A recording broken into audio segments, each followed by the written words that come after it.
Remember when you thought the most scandalous thing about TV was Janet Jackson's wardrobe malfunction?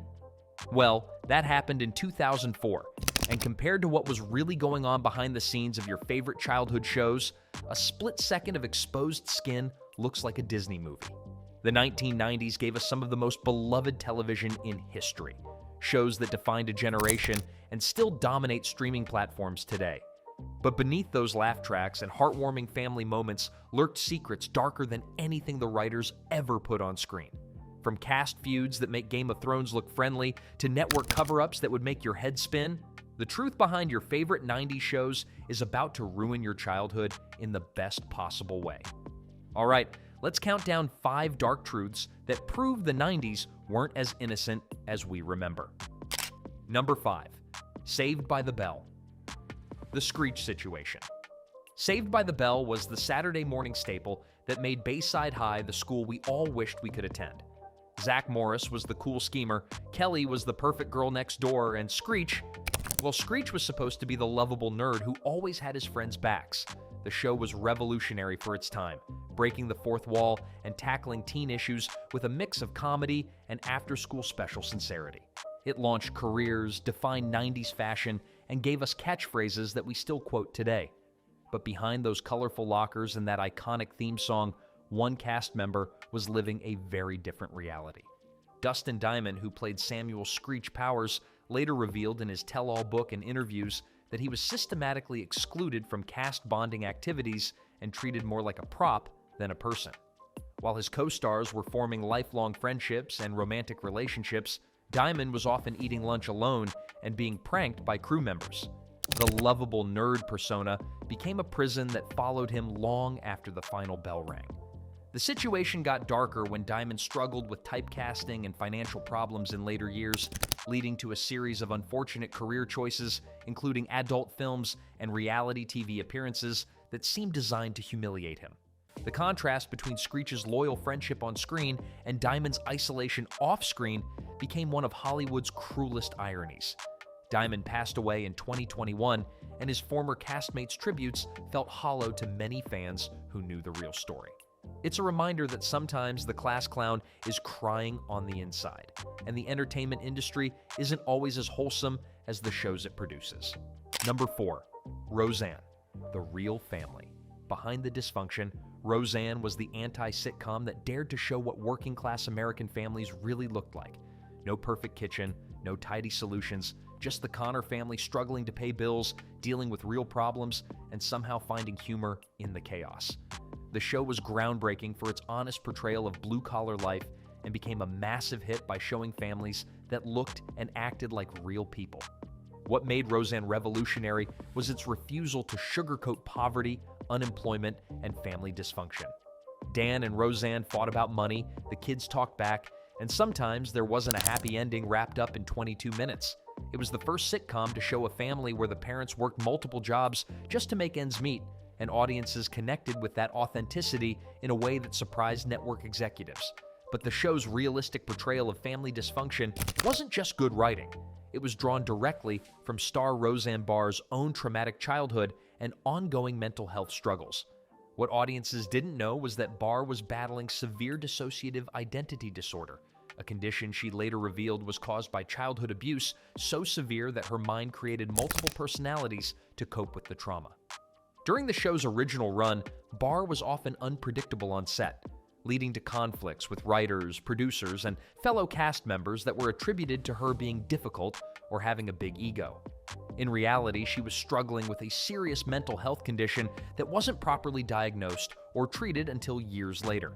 The chaos behind the scenes often mirrored the dysfunction portrayed on screen, but for much darker reasons. The situation became even more complicated when Barr began recovering memories of childhood sexual abuse during therapy in the early 90s. This led to a very public estrangement from her parents and siblings who denied her allegations. The family drama played out in tabloids and talk shows, with Barr's relatives appearing on television to dispute her claims and defend themselves against what they called false accusations. The irony is that while the Connor family on screen was dealing with typical working-class problems like job loss and teenage rebellion, the real family behind the show was imploding due to accusations of abuse, mental illness, and bitter legal battles. The authentic family dysfunction that made the show so relatable was rooted in genuine trauma that was far darker than anything the writers ever put in a script. Number 3, Home Improvement, Tim Allen's hidden past. Home Improvement was the ultimate dad show. Tim, the tool man. Taylor represented every suburban father who thought he could fix anything but usually made it worse. The show was a massive hit that ran for 8 seasons and made Tim Allen one of the biggest stars of the 90s, perfectly capturing the essence of American masculinity with all its flaws and charm. Allen's portrayal of Tim Taylor felt so authentic because, in many ways, it was. The bumbling, well-meaning father figure resonated with millions of viewers who saw themselves in his hardware store adventures and family dynamics. The show tackled real issues like parenting, marriage, and finding your place in a changing world, all while delivering laughs through Tim's spectacular failures with power tools. But there was a reason Allen understood the concept of making mistakes and facing consequences so well. He had been living with a massive secret that could have destroyed his career before it even started. In 1978, long before he became America's favorite TV dad, Allen was arrested at the Kalamazoo Battle Creek International Airport with over a pound of cocaine in his possession. Facing life in prison, Allen made a deal with federal prosecutors to provide information about other dealers in exchange for a reduced sentence. He served 2 years and 4 months in federal prison, an experience that completely changed his life trajectory. When he got out, he turned to comedy as a way to rebuild his life, eventually developing the character that would become Tim Taylor. The network and Disney, which owned the show, went to extraordinary lengths to keep this information from becoming public knowledge during the show's run. This was the era before social media and widespread internet access, so controlling information was still possible.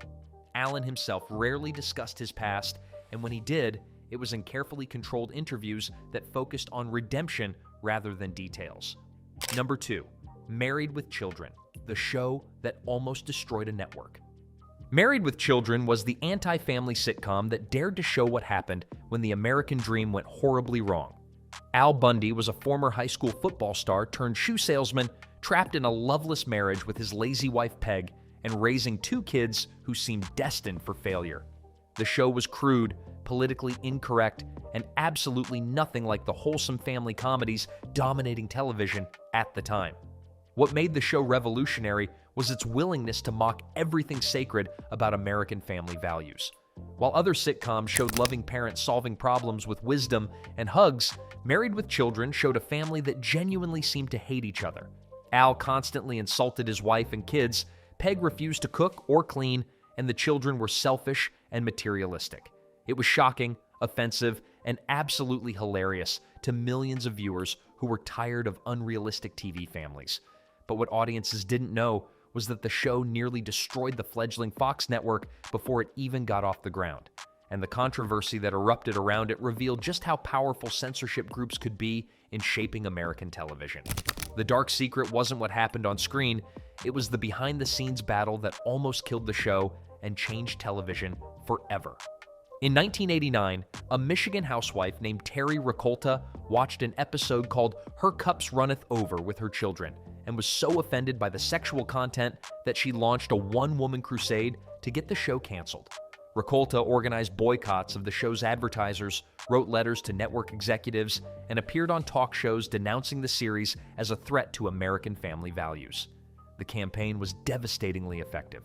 Major advertisers, including Procter & Gamble, McDonald's, and Coca-Cola, pulled their commercials from the show, costing Fox millions in revenue. The network was already struggling financially as the newest player in television, and losing advertising revenue from one of their few hit shows threatened to bankrupt the entire operation. What made the situation even darker was that Ricolta had never actually watched a full episode of the show. She based her entire campaign on a single episode that she found offensive. Her crusade was supported by religious groups and conservative politicians who saw an opportunity to score points by attacking Hollywood's moral decay, even though most of them had never seen the show either. The controversy revealed the power of organized censorship campaigns to destroy television shows and potentially entire networks. Fox executives were forced to consider canceling their most popular series just to appease advertisers, which would have set a dangerous precedent for content creators everywhere. The show's writers and actors received death threats from viewers who felt the series was corrupting American youth. Ironically, Ricolta's campaign backfired spectacularly. The controversy generated massive publicity for Married with Children, and ratings actually increased as curious viewers tuned in to see what all the fuss was about. The show became a cultural phenomenon precisely because it was so controversial, and it helped establish Fox as a legitimate network willing to take risks that the big three networks wouldn't. Number 1. The Cosby Show, America's Dad's Double Life. The Cosby Show wasn't just television, it was a cultural institution that redefined how America saw the African-American family. Dr. Heathcliff Huxtable was the father figure millions of viewers wished they had. Wise, funny, successful, and endlessly patient with his children's antics.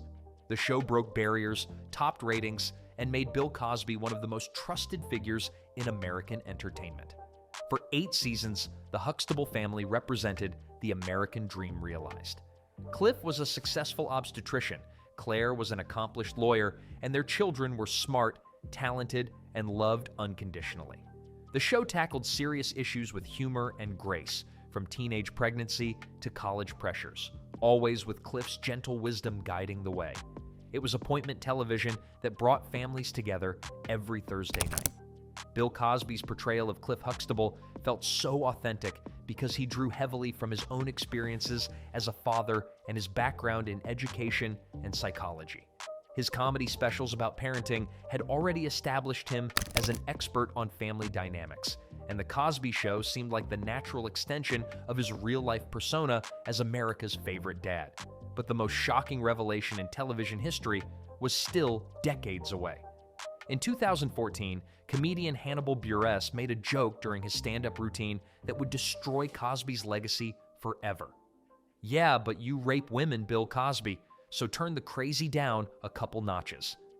That joke opened the floodgates for dozens of women to come forward with allegations of sexual assault spanning decades.